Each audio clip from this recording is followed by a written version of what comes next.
Hey family, this is Dre. So, I'm in mourning today. And the good and bad thing about being emotionally expressive, I'm very in tune with my feelings, family. It helps me process any situation, right? I have a reaction to it. I'm a survivor of trauma 3 times over. I am an emotionally expressive person, which means that emotions are part of how I deal with life, right? Hi, kitty. Come here. Here's a cat who wants to get some cuddles. Emotionally expressive is also part of my personality. It's how I process the world, right? I have an emotional reaction to something. We also have fight or flight instincts, right? So if you're in a situation and you feel that tingle, like you're not safe, chances are, family, you're probably not safe. So when I listen to my emotions, I listen to my reactions, my body's reaction. I listen to my feelings. If I'm scared, if I feel threatened, if I feel sad, right? I am a Native American. I'm an indigenous warrior. I'm a two-spirited, real-life Assetto Pueblo superhero. And I walk through the world differently, right? I have a male side and I have a female side. I'm a mother and a father. I'm a warrior activist. And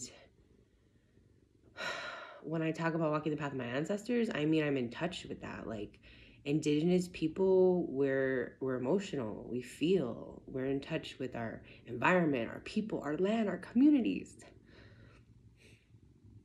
So when something's not right in the world, we feel it.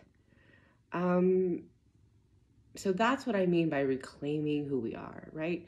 Remember who we are, because we have innate abilities, like not, I'll talk about superpowers, right? But instinct, right? Like I was talking about our warning sensors. When we're in an unsafe situation, I started jiu-jitsu 4 weeks ago. It's my 4th week. That was 3.5 weeks ago then.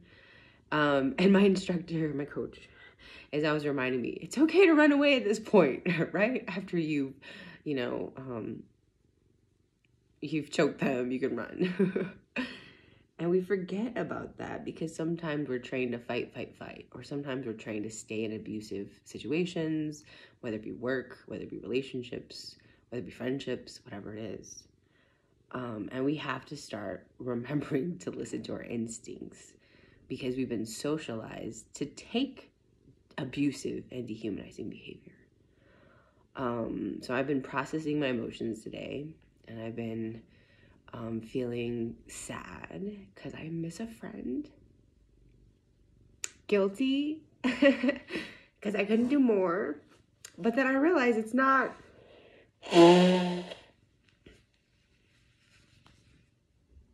anyone's fault. We loved and cared for him. So I am going from sad to angry. Angry at our society for not taking a step back during COVID. How have we been treating each other? How have we been taking care of people who are at risk? Right? People like me who have PTSD, who have anxiety, who have depression, who have diagnoses and experiences in our lives that make us interesting, but that make being normal impossible.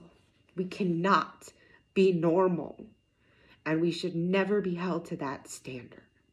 And that's why we have a law. It's called the Americans with Disabilities Act, 1990.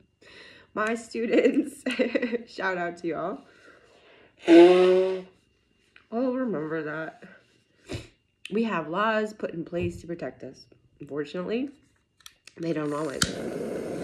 So, in my angry now phase, family, I want to ask our U.S. government, how much have we invested in our communities who need investment, right? How much do we really invest in our veterans when they come back from war, right? How long does it take for them to get the medical appointments that they need? How long does it take for them to get health care that they need, right? Every once in a while, you'll see documentaries come up or newsreels come up about the horrible conditions about veterans hospitals, right? And then we care and there's outrage and we go fund a bill real quick. But there's no long-term sustainability.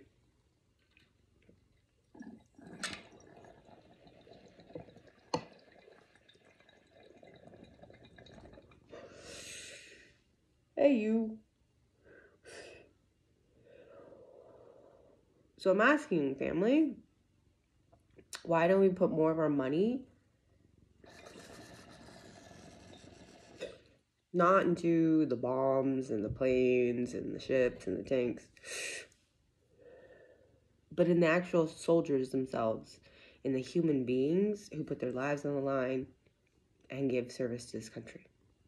Just saying, family, why don't we take care of the people first?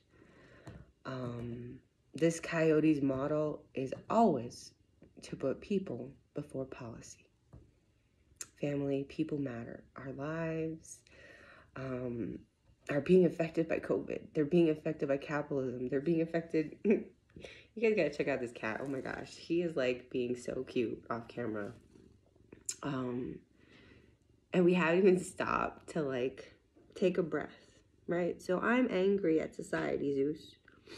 I'm angry for people pretending everything's fine. Because for people in power, for people with money, everything is fine. Nothing changed for them. But for the rest of us, COVID devastated our lives. And we're trying to find hope. And we're trying to find a reason to live every day and to work hard. And this Coyote's guided by hope. But sometimes it's hard to find hope. We're going to find it, family. Don't forget that. You're never alone. Never alone. Always with family, right, Deuce? Always with family. So don't forget, family, if you need to talk to someone, that's okay. And maybe sometimes when you feel strong, you can also listen to someone who needs to talk. And find a kitty to cuddle.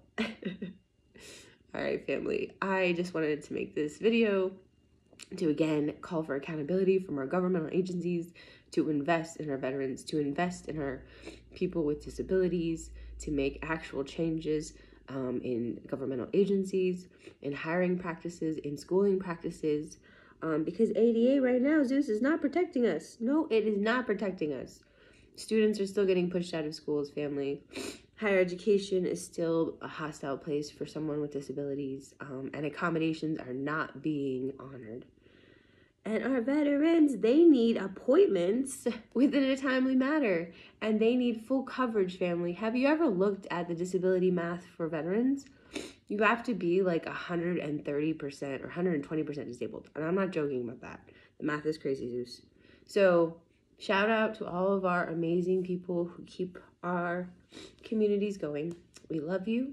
We're going to create some change, and may you all think about adopting a shelter animal for some love. I have to go to work. I have to go to work, family. I have to do so much work. It's not even funny.